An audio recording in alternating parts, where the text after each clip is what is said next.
गुरु प्यारी परम सत्कार योग सात संगत जी, आप जिस सारी संगत को प्यार भरी राधा स्वामी जी। सात संगत जी, छत्तीसगढ़ रायपुर में कल बाबा जी ने सत्संग का प्रोग्राम किया और बाबा जी महाराज ने सारा सत्संग मन के ऊपर फरमाया, जो कि बाणी स्वामी जी महाराज की है। धुन सुनकर मन समझाई, कोट जतन से ये नहीं माने। सात संगत जी, हर बार हमें बाबा जी महाराज मन के ऊपर समझाते हैं और बाबा जी ने कल किस विषय पर हमें खोल खोल कर समझाया है, आज हम इस सत्संग के विषय को पूरा अंत तक श्रवण करेंगे। तो आइए हम इसको पूरा सुनते हैं और बाबा जी ने क्या क्या फरमाया ये भी हम श्रवण करते हैं। अब हम देखें तो सारा संसार नश्वर, परिवर्तनशील या रोगी है।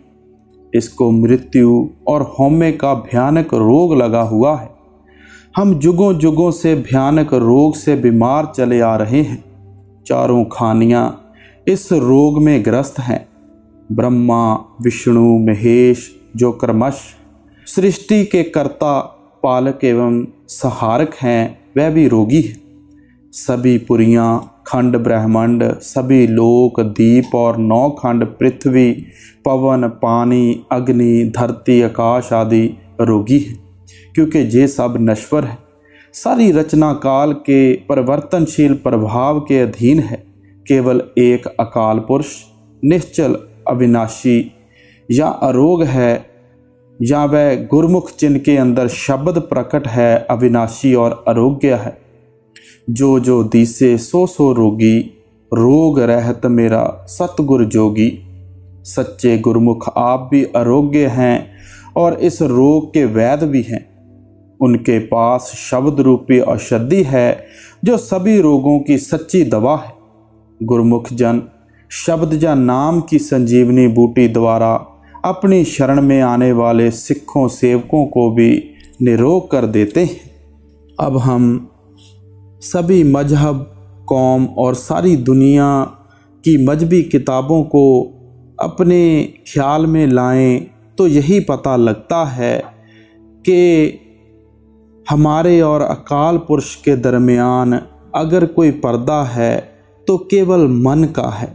संत महात्मा समझाते हैं कि आत्मा परम चेतन है। यह अपने विशुद्ध रूप में इस मृत्यु लोक में प्रकट नहीं हो सकती। यह सतलोक से नीचे 2 मंडलों तक विशुद्ध आत्मा के रूप में कार्य करती है। तीसरा मंडल काल, माया और शब्द के मेल से बना हुआ है। इसमें कार्यशील होने के लिए इसे काल और माया के आवरण धारण करने पड़ते हैं। इन्हें कारण मन और कारण माया के आवरण कहा जाता है। इससे निचले मंडल में माया की मात्रा बढ़ जाती है, जहां आत्मा को सूक्ष्म मन और सूक्ष्म शरीर के पर्दे धारण करने पड़ते हैं। इस दृश्यमान मृत्यु मंडल में मन माया की मात्रा और अधिक है, इसलिए यहाँ आत्मा को स्थूल मन और स्थूल शरीर के पर्दे धारण करने पड़ते हैं।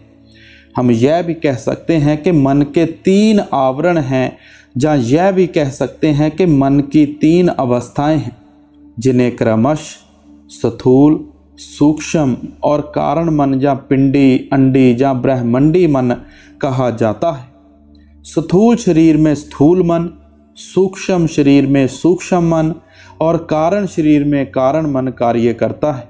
इस पूरे विवरण का वास्तविक अर्थ इतना ही है कि मन आत्मा के कार्यशील होने का यंत्र है। आत्मा स्वयं निष्कर्म है। मन माया के मंडलों में यह केवल मन द्वारा ही कार्य कर सकती है। हमें उस अवस्था की कल्पना करनी चाहिए जब आत्मा पहली बार कारण मंडल में उतरी थी और जब इसने कोई कर्म नहीं किया था। उस समय इसके अंदर पूर्ण आत्मिक प्रकाश था। यह सर्वज्ञाता थी, किंतु जैसे जैसे यह आंतरिक मंडलों को पार करती हुई इस मृत्यु लोक में पहुंचकर मन का साथ लेकर अधिक से अधिक कर्म करती गई, इसके ऊपर किए हुए कर्मों और संस्कारों के पर्दे चढ़ते गए, जिन्होंने इसका वास्तविक प्रकाश ढक लिया। धीरे धीरे इन कर्मों और संस्कारों का प्रभाव इतना बढ़ गया कि मन को यंत्र बनाकर कार्यशील होने की बजाय आत्मा मन के अधीन होकर कर्म करने लगी। मन की रचना के बारे में गुरु नानक साहब लिखते हैं, ए मन कर्मा, ए मन धर्मा, ए मन पंच तत्व ते जन्मा। अब कबीर साहब भी यही कहते हैं, एह मन शक्ति, एह मन सियो, एह मन पंच तत्व को जियो। गुरु नानक साहब और कबीर साहब यह समझा रहे हैं कि मन माया और काल का अंश है।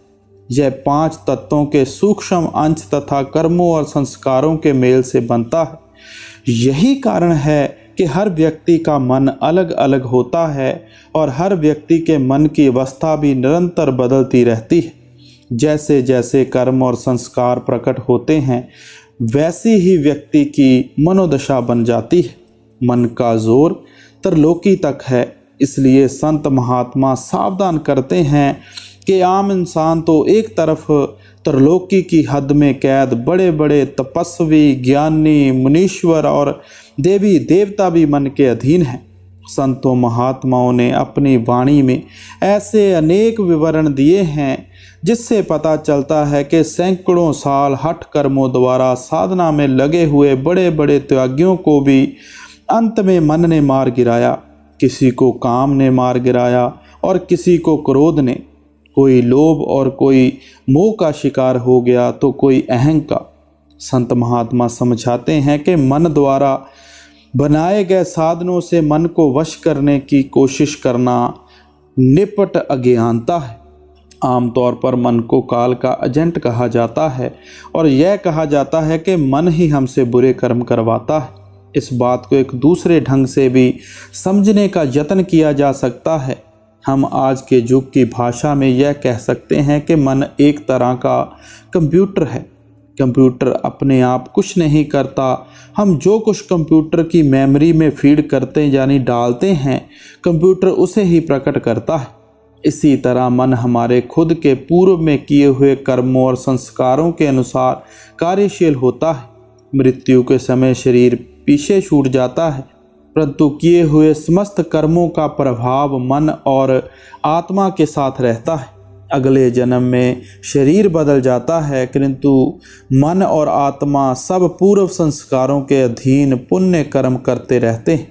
संतों महात्माओं ने मन को नीच, पापी, हिंसक, चोर, लुटेरा, लूंबड़, गीदड़, भेड़िया, चीता, शेर, बंदर आदि कहकर पुकारा है।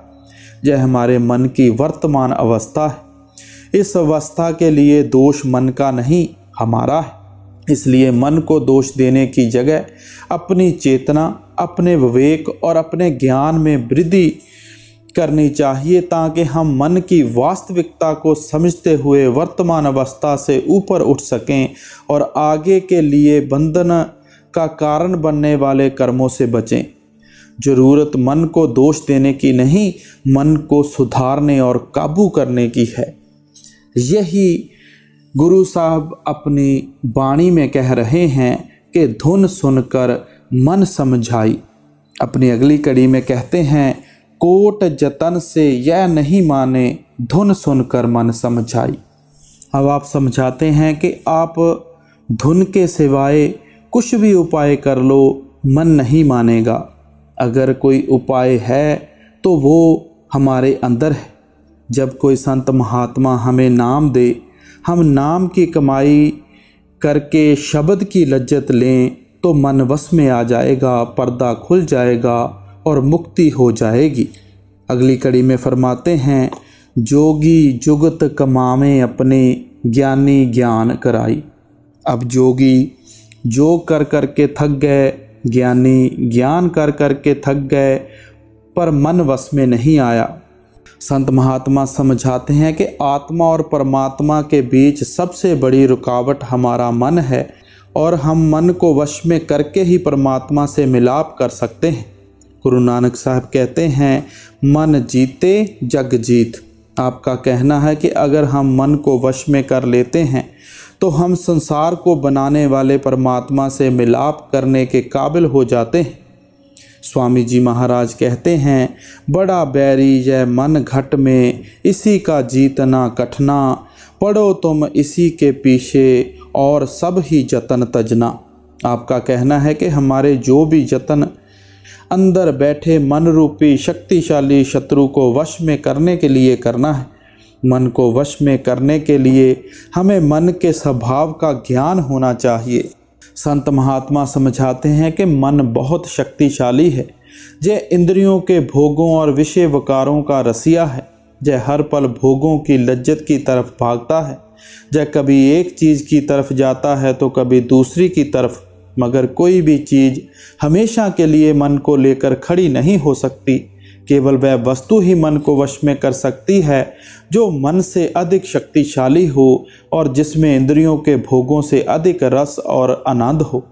त्याग, वैराग, जहाँ हठ कर्मों द्वारा मन और इसके विकार दब जरूर सकते हैं, लेकिन इसकी जड़ नहीं कट सकती। दबे हुए विकार और अधिक खतरनाक हो जाते हैं। संत महात्मा समझाते हैं कि नाम प्रभु का रूप है और प्रभु की तरह ही शक्ति रूप, ज्ञान रूप और आनंद रूप है। नाम वह अमृत है जिसे पीकर मन की जन्मों जन्मों की तृष्णाएं शांत हो जाती हैं। गुरु रामदास जी एक जगह कहते हैं, नाम मिले मन तृप्तिये, बिन नामे त्रिग जीवास। आप समझाते हैं कि मन में जब भी तृप्ति और शांति आएगी, नाम द्वारा आएगी। जब भी मन वश में आएगा, नाम द्वारा आएगा। और जब भी इसे सच्चे सुख की प्राप्ति होगी, नाम द्वारा होगी। शब्द या नाम की कमाई के बिना मन और इसके विकारों को वश में करने का कोई साधन हुआ ही नहीं है। इसलिए दृढ़ निश्चय करके प्रेम भरोसे से सतगुरु के उपदेश के मुताबिक भजन सिमरन द्वारा मन को आँखों के पीछे मध्य में एकाग्र करके शब्द में लीन करना चाहिए। जैसे जैसे मन को शब्द का अद्भुत रस और आनंद मिलेगा, इसकी मालिनता दूर हो जाएगी। पूर्व में किए हुए कर्मों का नाश होता जाएगा और मन की अवस्था में ज़बरदस्त इनकलाब आ जाएगा। कबीर साहब कहते हैं, पहले यह मन काग था, करता जीवन घात, अब तो मन हंसा भया, मोती चुग चुग खात।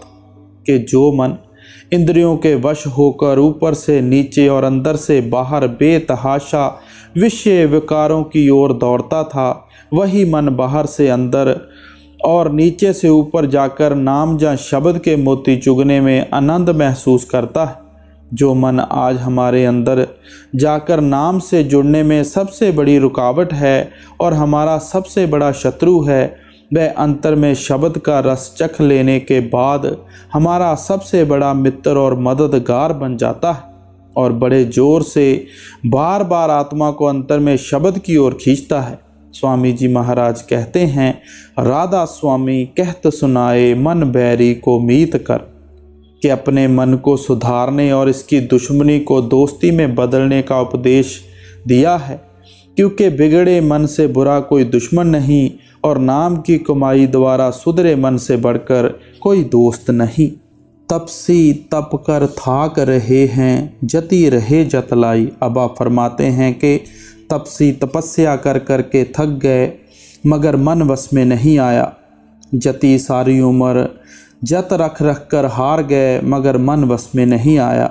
ध्यानी ध्यान मानसी लामे, वह भी धोखा खाई। अब बहुत लोग ध्यान करते हैं, कोई रामचंद्र जी महाराज का, कोई कृष्ण भगवान का, कोई गुरु नानक साहब का, कोई देवी देवताओं का, कोई ब्रह्मा विष्णु का, तो कोई किसी का, तो कोई किसी का।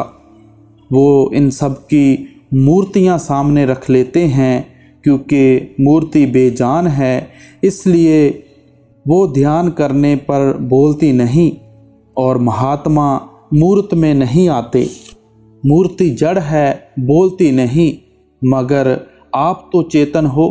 सो हजूर स्वामी जी महाराज और जितने भी संत हैं कहते हैं कि तस्वीर का ध्यान किसी काम का नहीं। अब जिन्होंने गुरु नानक साहब से नाम लिया उनको उन्होंने गुरु नानक बना लिया।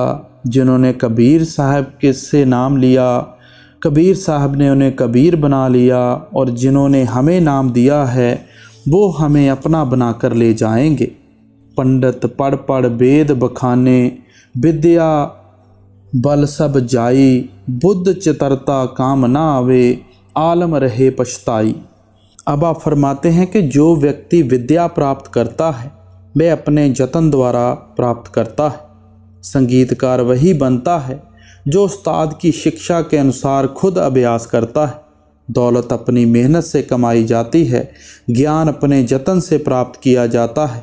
फिर किसी पंडित भाई मुल्ला द्वारा किए गए पाठ का किसी जीवित या मृतक प्राणी को लाभ कैसे पहुंच सकता है?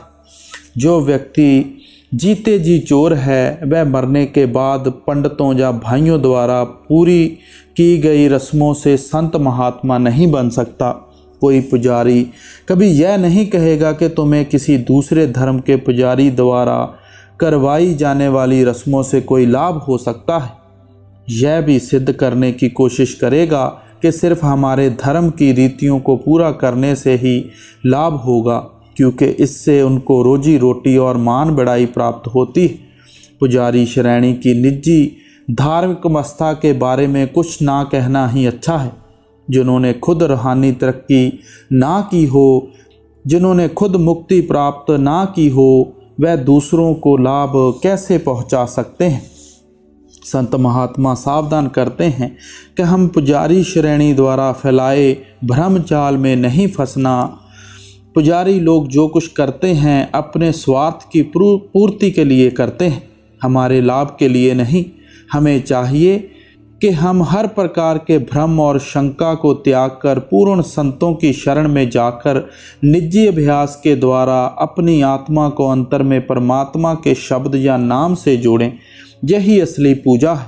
हमें जो भी परमार्थी लाभ होगा इसी निजी अंतर्मुख अभ्यास द्वारा होगा।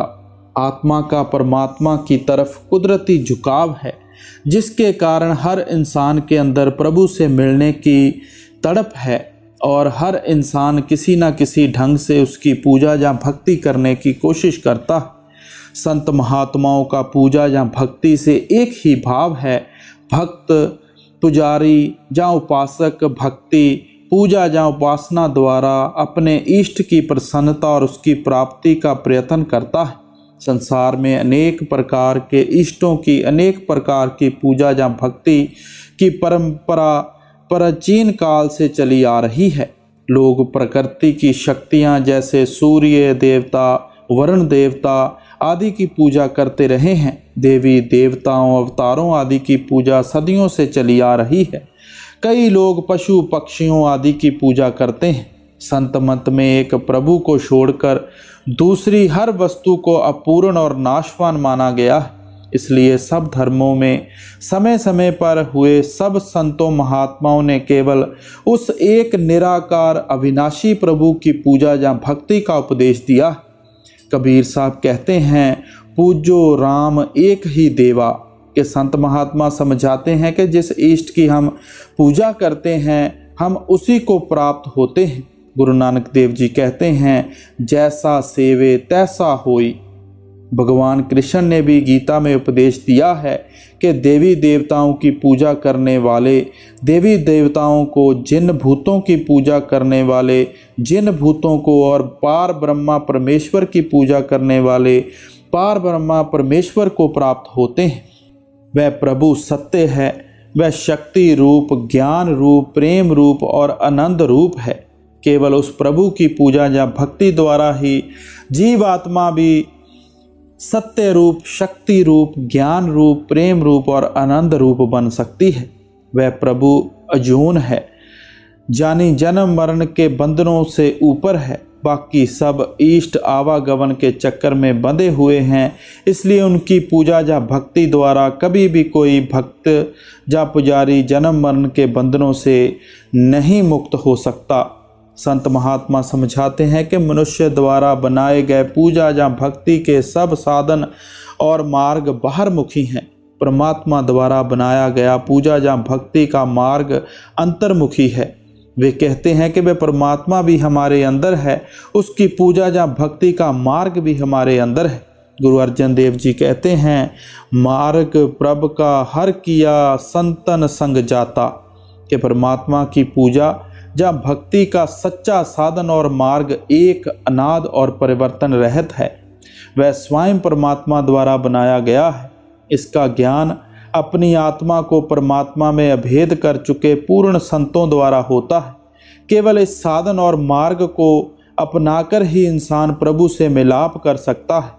संत महात्मा परमात्मा द्वारा निश्चित किए गए भक्ति के साधन और मार्ग को संत मत, गुरमत, भक्ति मार्ग या प्रेमा मुक्ति मार्ग कहते हैं और बाकी हर प्रकार की भक्ति को मनमत कहते हैं। और अमल का दखल नहीं है, अमल शब्द लौ लाई, गुर मिले जब धुन का भेदी, सिख बिरह धर आई।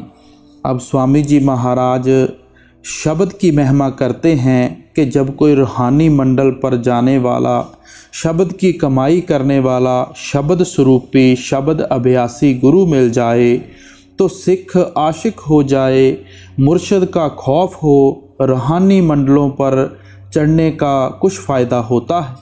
नाम या शब्द दो प्रकार का है। संत महात्माओं ने परमात्मा के अनंत गुणों के आधार पर उसके जो नेक नाम रखे हैं उन्हें वर्णात्मक, गुणवाचक या सिफाती नाम या शब्द कहा जाता है। नाम या शब्द का दूसरा भेद धुनात्मक है। धुनात्मक नाम या शब्द परमात्मा से आ रही शक्ति की वह ध्वनि है जो ध्यान को आँखों के पीछे और मध्य एकाग्र करने से सुनाई देती है। संत महात्माओं ने इसे सच्चा शब्द, सच्चा नाम भी कहा है। अनंत भाषाओं में रखे गए परमात्मा के सर्व वर्णात्मक नाम समय, स्थान या काल की सीमा में हैं, परंतु अंतर में आत्मा द्वारा अनुभव किया जाने वाला सच्चा नाम या शब्द परमात्मा की तरह अमर और अविनाशी है। यह नाम अंदर है, बाहर नहीं। गुरु नानक साहब कहते हैं, देही अंदर नाम निवासी, आपे करता है अविनाशी। आप कहते हैं कि नाम हमारे अंदर है और हम अविनाशी कर्ता का रूप हैं। गुरु अमरदास जी भी यही कहते हैं, शरीरों भालन को बाहर जाए, नाम ना लहे बहुत बेगार दुख पाए। आप सावधान करते हैं कि शरीर से बाहर नाम की तलाश करने वालों को सिवाय परेशानी के कुछ भी हाथ नहीं लगता। संत महात्मा समझाते हैं कि अलग अलग भाषाओं में रखे गए परमात्मा के अनेक नाम हैं, लेकिन आँखों के पीछे आत्मा के अनुभव में आने वाला सच्चा नाम एक है। यह सब तरह की द्वैत से परे और ऊपर है। यह नाम या शब्द किसी का बनाया हुआ नहीं है। गुरु नानक साहब कहते हैं, अपने आप साजियो, आपनेओ रचियो नाओ, दुई कुदरत साजिए, कर आसन डिठो चाओ। परमात्मा ने अपनी और नाम की रचना भी स्वयं की है। फिर उसने नाम द्वारा सारी सृष्टि का सृजन किया। इसीलिए संत महात्माओं ने नाम को ही परमात्मा या उसकी सृजनात्मक शक्ति कहा है। गुरु नानक देव जी कहते हैं, घर घर नाम निरंजना, सो ठाकुर मेरा। हर घट में समाया हुआ नाम ही सच्चा ठाकुर या परमेश्वर है। गुरु अमरदास जी कहते हैं, नाम में ही ते सब कुछ हुआ। आप इशारा करते हैं कि नाम द्वारा पैदा की गई सृष्टि नाम के आधार पर कायम है। गुरु साहिबान इशारा करते हैं कि समस्त सृष्टि का सृजन नाम ने किया है और नाम सर्वव्यापक है। परमात्मा शब्द या नाम का भंडार है। उसका वास्तविक स्वरूप शब्द या नाम है। परमात्मा शब्द या नाम सबका एक ही है। परमात्मा नाम का सागर है। सृष्टि की रचना करने वाला नाम उसकी लहर है और आत्मा उसकी बूंद है। परमात्मा शब्द और आत्मा सजातीय है। तीनों का असल एक ही है। दरिया से निकाली गई नहर में दरिया की और बिजली घर से आ रही तार में बिजली घर की पूरी शक्ति समाई होती है। इसी तरह परमात्मा में से बह रही शब्द या नाम की धारा में परमात्मा की पूर्ण शक्ति समाई हुई है। सुरत शब्द की होए कमाई, तब मन कुछ ठहराई। अब स्वामी जी महाराज फरमाते हैं कि प्रेमी पूरे इश्क से, मोहब्बत से मेहनत करके अंदर पर्दा खोले, रूहानी मंजिलों पर जावे, तब उसका मन काबू में आता है। नहीं तो मन के ठहरने का कोई इलाज नहीं है। हिरस हवस से हाथ ना आवे, तन मन देओ चढ़ाई। कहते हैं कि ये इश्क और प्रेम का मार्ग है, बुद्धि का मजबून नहीं। लोभ, लालच और विचार का काम नहीं, ये प्रेम का मजबून है। गुरमत में प्रेम की अपार महिमा है। गुरमत या संतमत को प्रेम मार्ग भी कहा जाता है। परमार्थ के कुछ साधन कर्म, ज्ञान, हठ, त्याग आदि पर बल देते हैं, परंतु गुरमत में केवल प्रेम की ही बड़ाई की जाती है। भक्ति मार्ग संतों महात्माओं ने आत्मा परमात्मा के रिश्ते को पति पत्नी, सेवक स्वामी, भक्त भगवान, पुत्र माता, पुत्र पिता आदि के द्वारा प्रकट करने का प्रयास किया है तथा मछली, नीर, चात्रिक, में, चकवी, सूर, पतंगा, ज्योति, भौरा, फूल, हिरण, नाद आदि की प्रीत के उदाहरण देकर यह बात समझाने का प्रयत्न किया है कि बिना जीवन दान के प्रेम संपूर्ण नहीं हो सकता। जहाँ प्रेम है वहाँ अहम भाव या मैं के कथन पर तू ही तू हो जाता है। संत महात्मा बताते हैं कि परमेश्वर प्रेम का रूप है तथा प्रेम परमेश्वर का रूप है। प्रेम भी परमेश्वर की ही भांति अगम्य, अगाध और अकथ है। केवल प्रेमियों को ही प्रेम की सार होती है, किसी दूसरे को नहीं। प्रेम दुनिया के सब जीव करते हैं। कोई पुत्रों पुत्रियों का प्रेम करता है, कोई धन दौलत की पूजा करता है, कोई कौमों, मजहबों, मुल्कों, धर्मों की मान बढ़ाई को प्यार करता है, परंतु यह नश्वर पदार्थ तथा रिश्ते नाते हमारे प्यार के काबिल नहीं हैं। इनका मोह प्यार हमें रचना में बांध कर रखता है, पर परमेश्वर का प्रेम हमें परमेश्वर के साथ मिला सकता है। मन रे क्यों छूटे बिन प्यार। परमार्थ के हर प्रकार के साधन, जप तप, पूजा पाठ, तीर्थ व्रत बाहरमुखी प्रेम है। प्रेम ऐसी अंतर्मुखी लगन है जिसमें मन सहज ही वश में आ जाता है। प्रेमी ख्याल को हर तरफ से हटाकर प्रीतम में लीन कर लेता है। वह प्रेम में मस्त होकर स्वाभाविक ही एक मन एक चित्त हो जाता है, द्वैत में से एकता में आ जाता है। आत्मा परमात्मा के बीच सबसे बड़ी हौमे या रुकावट अहंग की है। प्रेम अहंग का सबसे बड़ा दुश्मन है। प्रेम का आधार ही अपने आप के प्यार के स्थान पर प्रीतम का प्यार है। प्रेम में समर्पण या स्वाभाविक गुण है। प्रेमी अपनी इच्छा के स्थान पर प्रीतम की इच्छा को मुख्य रखता है। वह अपने मन की मर्जी के पीछे चलने के स्थान पर स्वयं को प्रीतम के हुक्म या रजा में राजी रखता है। प्रीतम का हुक्म मानने, उसकी रजा में रहने में प्रेमी को सच्ची प्रसन्नता प्राप्त होती है। परमेश्वर का जय ऊंचा सच्चा प्यार जो मन की सभी मैलों को धोकर इसको निर्मल बना देता है, प्राप्त किस तरह हो। सतगुरु जगत में परमेश्वर का प्रत्यक्ष रूप हैं और वही हमारे प्रेम का सच्चा आधार हैं। बिन गुर प्रीत न उपजे, हौमे मैल ना जाई। परमेश्वर के प्रेम का स्रोत शब्द या नाम के रूप में हर जीव के अंदर मौजूद है। सच्चा सतगुरु जीव को इसके साथ जोड़ देता है। ज्यों ज्यों जीव नाम की कमाई से मन को निर्मल करके रूहानी चढ़ाई करता है, उसको परमेश्वर प्रेम का रस प्राप्त होना शुरू हो जाता है। जब एक बार अंदर शब्द का रस आ जाता है, सतगुरु के नूरी स्वरूप के दर्शन हो जाते हैं, तो हृदय में प्रेम की ऐसी प्रचंड ज्वाला धधक उठती है जो बिना प्रीतम की प्राप्ति के किसी दूसरी वस्तु के साथ शांत नहीं हो सकती। ऐसी अवस्था में प्रेमी प्रीतम का एक पल का वियोग भी सहन नहीं कर सकता। इस सच्चे प्रेम की शक्ति के साथ वह रास्ते की सभी रुकावटें पार करके प्रीतम में लीन हो जाता है। बुल हवसी और कपटी जन को नेक न धुन पते आई, यह धुन है धुर लोक अधर की, कोई पकड़े संत सिपाही, मन को मार करें असवारी, गगन कोट वे ले घिराई, खाई सुन पार मैदाना, वहाँ सुन नाका पर माना। अब कहते हैं कि जिनके अंदर हिर्स और हवस है, लालच है, हृदय मैल से भरे हुए हैं, वह उनका कभी भी दसम द्वार नहीं खुलता।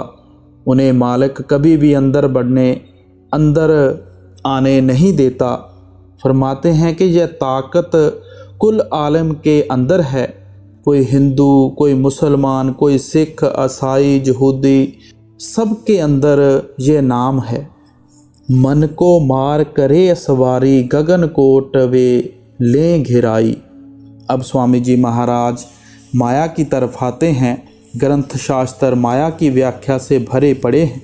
संतों महात्माओं ने माया को ऐसी जबरदस्त शक्ति माना है जो वास्तविकता को ढक लेती है। जीवन को रचनहार के स्थान पर रचना के मोह में फंसाए रखना, पदार्थों की सुंदरता के जाल में बांधकर जीव को उसके स्रोत परमेश्वर तथा निज घर सचखंड से दूर रखना माया का चतुराई पूर्ण कार्य है। इसका ब्रह्मा व्यवहार मीठा स्वादिष्ट है, परंतु आंतरिक प्रभाव विष भरा है। इसलिए गुरमत में इसको ठगनी, सपनी, नागन, खांड में लिपटा, जहर आदि कहा गया है। यह ऐसी मृग तृष्णा है जिसमें जीव हाँफ हाँफ कर मर जाता है। ये एक ऐसा धुएं का महल है जो देखने में सुंदर है, परंतु जिसकी वास्तविकता कुछ भी नहीं है। इसमें ऐसा जादू प्रभाव है कि झूठे, नाशवान, दुखपूर्ण जगत के वास्तविक अमर और सुखदायी होने का भ्रम उत्पन्न करती है तथा सच्चे अमर सुखों के सागर परमेश्वर की ओर ध्यान नहीं जाने देती। गुरु साहब बार बार जीव को इसकी खतरनाक चतुराई से सावधान करते हैं, परंतु जहाँ मनमुख ज्ञानी लोग माया के पुजारी या दास हैं, गुरमुख लोग माया को दासी बना लेते हैं। वे माया के पदार्थों के मोह में नहीं फंसते, बल्कि परमेश्वर की प्राप्ति के लिए इसका प्रयोग करते हैं। वे 3 गुणों को पार करके माया के प्रभाव से मुक्त हो जाते हैं तथा अपने शिष्यों और सेवकों को भी ऐसी युक्ति सिखाते हैं जिससे वे भी अंजन भाव माया में रहत होते हुए निरंजन हो जाते हैं, अर्थात माया के प्रभाव से मुक्त हो जाते हैं। भंवर गुफा का फाटक तोड़ा, शीश महल सतगुर दिखलाई, अद्भुत लीला अजब वहाँ की, किरण किरण सूरज दर्शाई। अब वहाँ की कैफियत बयान कर रहे हैं कि करोड़ सूरज, करोड़ चंद्रमा की रोशनी को इकट्ठा करो तो वो उसके एक वाल का भी मुकाबला नहीं कर सकती। कैसी कैफियत होगी। अपनी रूह के ऊपर जितने भी ये गिलाफ हैं, ये सब वहाँ पर जाकर उतर जाते हैं। सूरज सूरज ज्योत निरारी, चंद्र चंद्र कोटन शबशाई। अब कहते हैं कि दुनिया में एक सूरज की ज्योत है और वहाँ पर अलग अलग सूरज की अलग अलग ज्योत है, अलग अलग चंद्रमा की अलग अलग नूर है। करोड़ों सूरज, करोड़ों चंद्रमा प्रकाशमान हैं। अजीब कैफियत है। घट आकाश और घट प्रकाशा, लख आकाश को टन परसाई। यह लीला कुछ अजब पेच की, उल्ट पलट कोई गुरमुख पाई। अब आप फरमाते हैं कि इंसान के अंदर करोड़ों आसमान, करोड़ों चंद्रमा, करोड़ों सूरज हैं। जो कुछ भी है आदमी के अंदर है। बड़े से बड़ा वेद, बड़े से बड़ा ग्रंथ आदमी के अंदर है। वेद शास्त्र क्या चीज़ हैं। वली, पैगंबर, अवतार जिन्होंने कमाई की, पिंड को छोड़कर ब्रह्मांड पर गए, सचखंड पहुँचे, जो जो नज़ारे आपने देखे आपने अपने वेदों शास्त्रों में लिख दिए। अब हम मजहबी किताबें पढ़ते हैं और लड़ते हैं। जब तक भागों से ऊंचे भाग ना हों, गुरु ना मिले और हम ऊपर तरक्की ना करें तो वहाँ की कैफियत कैसे मालूम हो। ये फ़कीरों का मजबून है, कोई सीखी सिखाई बात नहीं है। जब तक हम अपना ध्यान 10वें तिल पर नहीं टिकाते तब तक हमें गुरु का मिलना असंभव है। कहाँ लग बरनू भेद अगाधा, जो कोई लावे सुन समादा। अब सुन समाद की बात कर रहे हैं। आप कहते हैं कि उस देश की कितनी महिमा की जाए, अगर किसी ने उस कैफियत को मालूम करना है तो पार ब्रह्मा के देश में जाए। वहाँ पर यह रूह, स्थूल, सूक्ष्म, कारण, 3 शरीर, 5 तत्व, 25 प्रकृतियाँ, 3 गुण मन बुद्धि के गिलाफ चढ़े हुए हैं। जब रूह पार ब्रह्मा के देश में पहुँचती है तो साफ हो जाती है। फिर ये कहती है कि हाँ मैं रूह हूँ। समझ बूझ गूंगे गुड़ खाई। अब आप फरमाते हैं कि अगर किसी गूंगे आदमी को कोई मिठाई दे दें और लज्जत पूछें, उसकी ज़ुबान ही नहीं है तो वो क्या बयान करेगा। ऐसे ही वो देश है, जब किसी को उसकी खबर लग गई तो फिर वो कैसे बयान करे। अकथ अकह की बात निराली, क्यों कर कहूँ बनाई। अब कहते हैं कि ये अकथ है, वो चीज़ अकथ है, कथी नहीं जाती, ला बयान है। वहाँ कोई ज़ुबान नहीं है, बयान कोई कैसे करे। बाहर दुनिया का इंसान दिल का ख्याल दूसरों से ज़ुबान से ज़ाहिर करता है, जहाँ कोई ज़ुबान ही नहीं है। ये कमाई की चीज़ है, कोई ऐसी वैसी चीज़ नहीं। राधा स्वामी राज शिपे को प्रगट कर शरणाई। अब फरमाते हैं कि जो मालिक का भेद है आपने उसका इशारा दिया है। जो खोजी अंदर जाएगा वो देख लेगा। इशारा काफ़ी है, ज़्यादा बोलने की ज़रूरत नहीं है। संतों महात्माओं ने त्रिलोकी तक की रचना को 3 गुणों वाली रचना कहा है और इससे परे के मंडल को चौथा लोक कहा है। दूसरा रूहानी मंडल मन का निज घर है, जहाँ पहुंचकर मन इस मंडल में लीन हो जाता है और आत्मा शब्द के सहारे ऊपरी मंडलों की ओर उड़ान भरती है। सहज अवस्था तीसरे रूहानी मंडल 10वें द्वार से शुरू होती है और चौथे लोक यानी सतलोक में पहुंचकर पूर्ण हो जाती है। जहाँ तक द्वैत है, सहज का अभाव है। पूर्ण सहज पूर्ण अद्वैत का स्वाभाविक फल है। जब आत्मा सतलोक में पहुंचकर सतपुरुष में लीन हो जाती है तो उसकी तरह ही पूर्ण अद्वैत और पूर्ण सहज का रूप बन जाती है।